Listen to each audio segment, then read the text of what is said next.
Good morning, students. In today's lecture, we will discuss an important theorem related to sign measures. This theorem is Jordan decomposition theorem.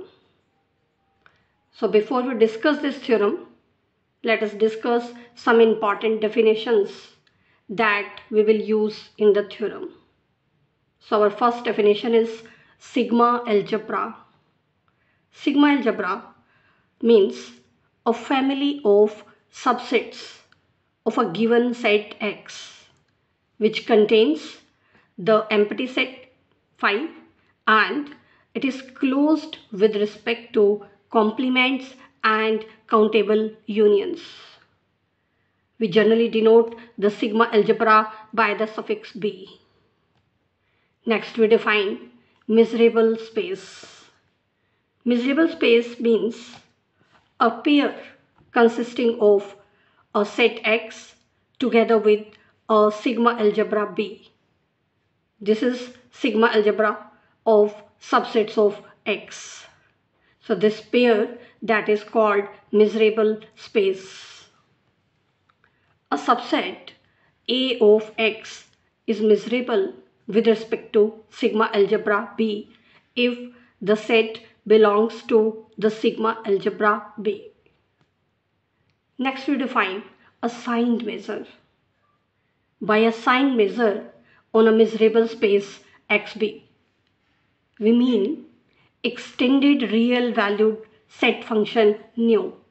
Extended real valued function means the range of the function is contained in the interval, closed interval minus infinity to infinity. And this is defined for the sets of sigma algebra B. Means nu, which is a set function, that is a function from the sigma algebra B into the extended real numbers set, means the closed interval minus infinity to infinity. And this satisfies the following conditions. First condition, it takes at most one of the values, infinity or minus infinity. Second condition, nu of empty set phi, that is 0. Third condition, nu of union of EIs is equal to summation union of EIs. Here EI, EJ, which are pairwise disjoint, and I and J are different here. Here in this part, the equality is taken to mean that this series is absolutely convergent if the measure of the union is finite. So if these conditions holds, then we say that the set function nu is a signed measure. Next we define mutually singular measures. Let us take two measures, nu1 and nu2, on the measurable space XB. We say that these two measures are mutually singular if there exist disjoint measurable sets A and B such that X can be written as their union and nu1 of A is equal to 0 and nu2 of B is equal to 0. Means measure of A with respect to nu1 is 0 and measure of B with respect to nu2 is 0. And we use the symbol of perpendicular for the mutually singular measures. So we write nu1 mutually perpendicular nu2. So this is the notation that we'll use for mutually singular measures. And last definition is Hahn decomposition. Let us take a measurable space XB and nu be a signed measure on this measurable space. Then there exists a positive set A and a negative set B such that X can be written as their union and these two sets A and B are disjoint. This pair consisting of one positive set and one negative set, that is said to be Hahn decomposition of the set X with respect to the signed measure nu.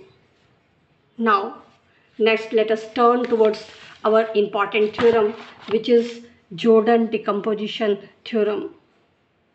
The statement of the theorem is, let nu be a signed measure on a measurable space XB. Then we are to prove that there exist mutually singular measures. One we have denoted by nu plus, and second we have denoted by nu minus. We have to show that these are on the measurable space XB such that nu can be written as their difference. These two measures, nu plus and nu minus, these are uniquely defined by the measure nu. And the decomposition of nu, this is said to be Jordan decomposition. These two measures, nu plus and nu minus, these are called positive and negative parts of nu. Now, let us start the proof. In the first step, we will define nu plus and nu minus, and then we prove that those are mutually singular measures. So let us take a Hahn decomposition of the set X, which we have denoted by the pair AB. We have taken this Hahn decomposition with respect to the measure nu. Now let us define nu plus by nu plus of E is equal to nu of E intersection A. Here E belongs to the sigma algebra B. And let us define the negative part of nu by nu minus of E is equal to negative of nu of E intersection B. These two set functions that we have defined, nu plus and nu minus, these are the measures. And if we find nu plus of B by putting B here, this will become nu of B intersection A. Now B and A are disjoint sets because we have taken the pair AB as the Hahn decomposition of X. And nu of phi, that is 0 because nu is a signed measure. So by definition of signed measure, nu of phi is 0. Now let us find nu minus of A. From here, putting A in place of E, we get negative nu of A intersection B. Now again, A intersection B is phi, and nu of phi, that is 0. Thus, we have obtained X as A union B, where A and B are disjoint. Nu plus of B is equal to 0 and nu minus of A is equal to 0. So by definition, we can say that the two measures, nu plus and nu minus, these are mutually singular measures. So this proves one of the steps of the theorem. Now, in the next step, we will show that the sign measure nu can be written as the difference of these two mutually singular measures. For this, let us take a set E belonging to the sigma algebra B, and let us find nu of E. Now because E is a subset of X, so E intersection X, that will be same as E, and X is A union B. So we can write E as E intersection A union B. Now by using the properties of set theory, this can be written as E intersection A union E intersection B. Now by using the property of measures, this can be written as nu of E intersection A plus nu of E intersection B. Now this plus sign can be written as double negative sign. Now by definition that we have defined nu plus and nu minus, by definition this is nu plus of E and this is nu minus of E. So we have proved nu can be written as the difference of these two mutually singular signed measures. So this proves the second part of the second step of the theorem. Now in the last step, it remains to prove the uniqueness of this decomposition. So in order to prove the uniqueness, let us take any decomposition of nu into mutually singular measures. that decomposition we have taken as nu1 minus nu2. We have written nu as the difference of nu1 and nu2. Therefore, we have X is equal to A union B. Here, A and B are disjoint, measurable sets, and nu1 of B is 0 and nu2 of A is 0. Here B is the complement of A. Now, let us claim that A is positive and B is negative set. So first of all, we show that A is positive. Positive set means a measurable set, and for every measurable subset D of A, the measure of D is non-negative. So to prove A is positive, let us take D is any measurable subset of A. Now let us find measure of D with respect to nu. Now nu is nu1 minus nu2. So this will become nu1 of D minus nu2 of D. Now let us verify that nu2 of D is 0. Now because D is contained in A, so B intersection D, that will be contained in B intersection A. B intersection A is phi. So from here we get B intersection D is phi. So the measure of B intersection D with respect to nu2, that will be 0. Now D intersection B, that is contained in D. D is contained in A. So by monotonicity, measure of D intersection B with respect to nu2, that will be less than or equal to nu2 of A. But nu2 of A, that is 0. So from here we can see that nu2 of D is 0. So here we have proved that for any measurable subset D of A, nu of D is equal to nu1 of D. And nu1 of D is greater than or equal to 0. So we have proved nu of D is greater than or equal to 0 for every D subset of A. So this proves that A is positive set. Similarly, you can prove B is negative set. Now, for each E belonging to the sigma algebra B, intersection of E with A is contained in A. So nu1 of E intersection A, that will be nu of E intersection A. That is, we have proved from here, because we have proved this result for every measurable subset D of A. So we can replace D by E intersection A in this equation. Now let us find nu1 of E. Now this can be written as nu1 of E minus B union P. By using the properties of measure of union is equal to sum of the measures. So this will become nu1 of E minus B plus nu1 of B. Now nu1 of B, that is 0, and E minus B can be written as E intersection B complement, and B complement is A. So we have proved nu1 of E is equal to nu1 of E intersection A.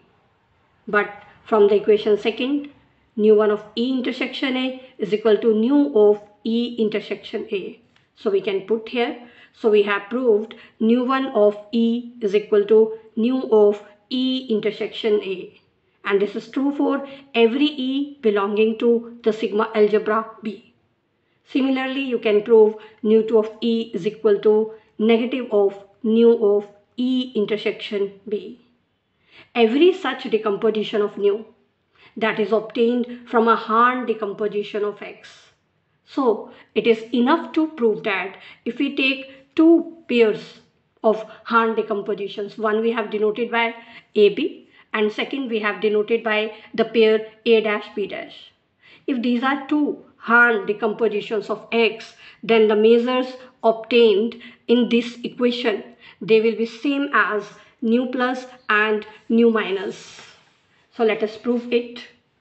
So now let us find nu of A union A dash. Now you can see here by the properties of set theory, if we consider this set as A, this is the set A dash, then A union A dash, this is the whole part. Now this is the part A intersection A dash. This part is A minus A dash. This part is A dash minus A. The union of this part and this part, that is called symmetric difference of A and A dash, that we have denoted by this sign, A symmetric difference A dash.